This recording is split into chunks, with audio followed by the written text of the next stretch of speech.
Welcome back, folks, and this is another episode of another segment of this episode where we're filming from the D Conference, the Digital Economy Council of Australia. This is day 3, the final day. Very lucky to have one of our sponsors of AusDeFi here, Kevin Gibson. Thanks for joining us. Morning, Mark. How you doing? Very well. Busy couple of days? A little bit.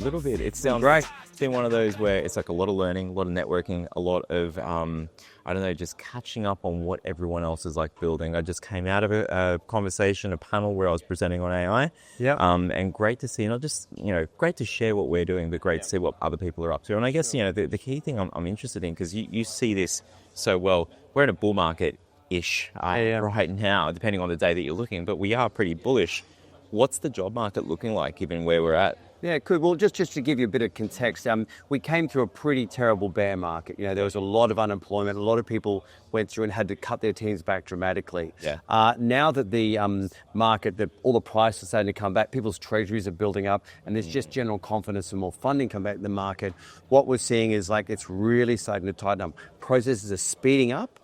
And what we're going to see right now is the next 6 months, FOMO is going to kick in. So, and what's going to be, it's still a pretty small talent market. So when it goes, it's going to tighten up. So we're going to see some really interesting wars for talent in the next couple of months.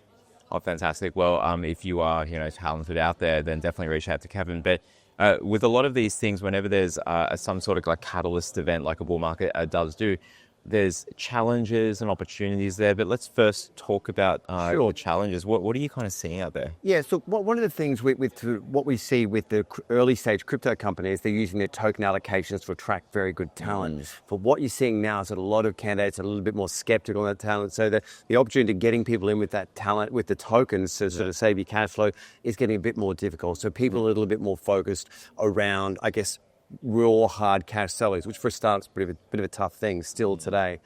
I guess one of the other challenges you've got is people want to build teams which are all together collaborating, learning, because it's better outcomes, right? Of course. And unfortunately, when it comes to the world of crypto and blockchain, those people are one of the last people who want to come back to the office. So trying to build your team with people in the office has become a real challenge.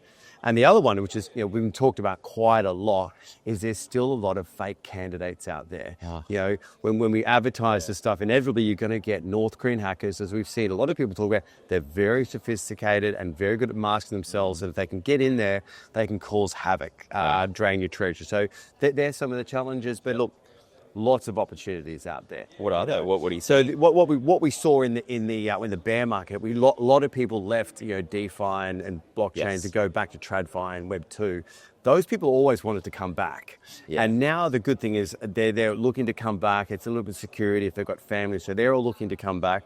There's also people that have been quietly working on the weekend at night doing DeFi projects, and look, they're ready to come back as well. So as long as you're willing to look at people who've been outside the industry for a while or doing stuff on the side, great opportunities to bring them in as well.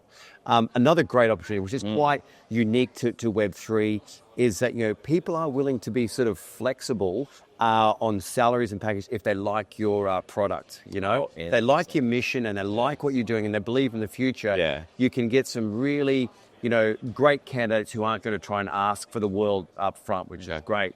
And the last thing I'd like to leave you with, please. Which is really good, and this is the main difference between last bull market hiring run and this bull market hiring run. This time around, you can actually verify what people have done. Is your project live?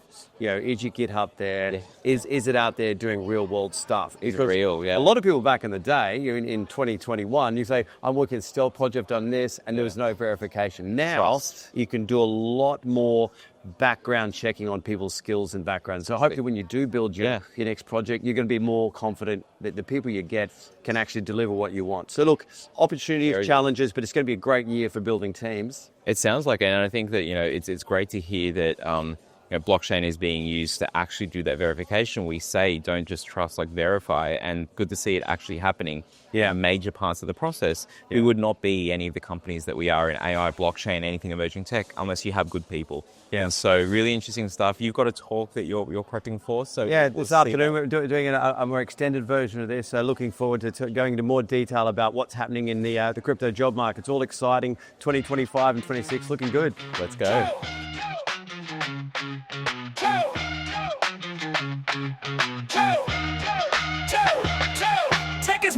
the future's untamed. Blockchain blazing, carving new lanes. AI whispers in a silicon scheme. Dreams coded deep in a mainframe dream. Algorithms dance on this digital dirt. Crypto's buzzing while the old rules hurt. From Sydney skies to the outback globe, emerging tech is the game we throw.